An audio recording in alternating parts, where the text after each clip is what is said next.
And right now, the herd is being driven towards more and more poles, more and more polarization, and around your populist ideas. And Yes.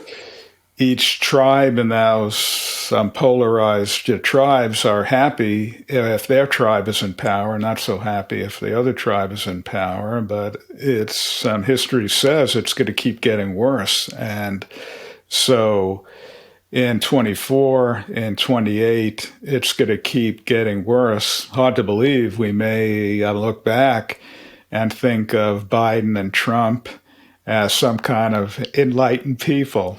Only kidding, half kidding, but it can get a lot worse. History says it can get a lot worse, right?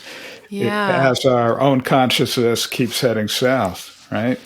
Yeah, well, that's a very good point. I just posted a poll the other day on YouTube. I said, like, have we reached peak insanity? You know, like, or if so, when do you predict that we will? And I think most people didn't think that we had met peak insanity. And if we would be looking at this from 2018, we would say maybe 2020 was the worst year. And then, well, 2021 was pretty bad. 2022 is not getting better. There could potentially be a World War III that we may be on the verge of, and some people may think so or not. And I pray that it isn't so.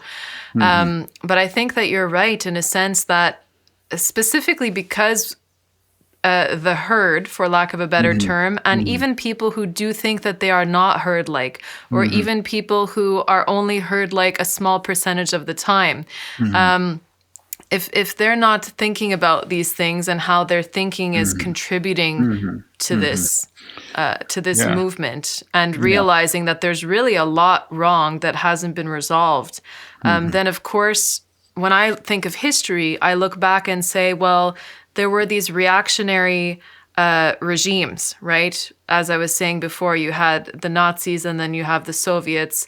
And so now, as you're saying, there's, like, I've been looking at this the last few years as the progressive left has been really authoritarian and illiberal. But then there is that growing force of the right who are not really centrist or who are not really conservative anymore either, but who really want to use the same kind of central planning, essentially, to solve all the problems.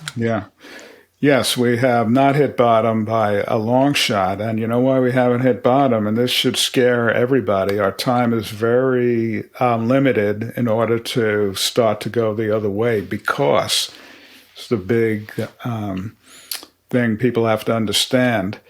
When the economy gets worse, and it is going to get worse, it is going to get worse, I'm fairly sure of that.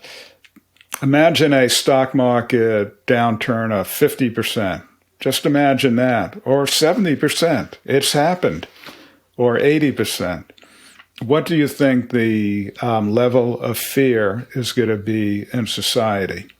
What do you think if your taxes are going up at the same time, unemployment going up at the same time, inflation, let's say, I mean, all this, this is a possibility. What do you think is the level of fear? And since we have been conditioned, the herd has been, conditioned to cast blame, the politicians that will be called forth will be politicians who will be casting blame. On both sides, your politicians will be, casting blame. And the populist will rile up the, population as an attempt to gain power. And we don't have a lot of time. We don't have a lot of time because the stock market being down 50%, I offer no, prediction, but it could happen in 23. It could happen in 24. And given the consciousness of the herd right now, what do you think's going to happen? I don't want to find out. Yeah. I don't want to find out. That's the point. And there shouldn't be anybody hearing this podcast who should be interested in finding out. Our time is very limited to turn around this horrible trend right now towards increasing tribalism and polarization. Our time is very limited. We've eaten our seed corn. We've eaten our seed corn of understanding of the principles by which human beings flourish. We've eaten it. It's almost all gone. So what's left? In the past, we've gone through trials and tribulations, but there was seed corn of understanding for us to eat, so to speak, proverbially eat, to keep the great principles of this country comparatively intact. And now that we've eaten the seed corn, what's left?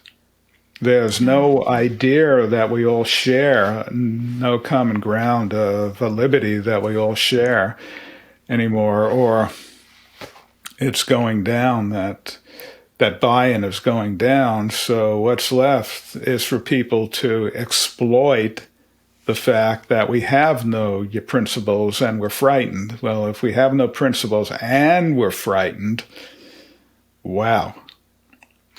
Yeah. And I think, we have that bias where we don't think it could happen to us. But what I'd really like to know, and what I'm sure our audience is also wondering, is, Barry, how do we fix this? What do we do? What can we do? What can you do? What can you tell us and give us the magic answer? Well, you shouldn't ask that question, because I could go on for 3 days about that. And I've taught 2-day workshops on that question. So That's it could great. go on and on and on. But now what's bubbling up for me is to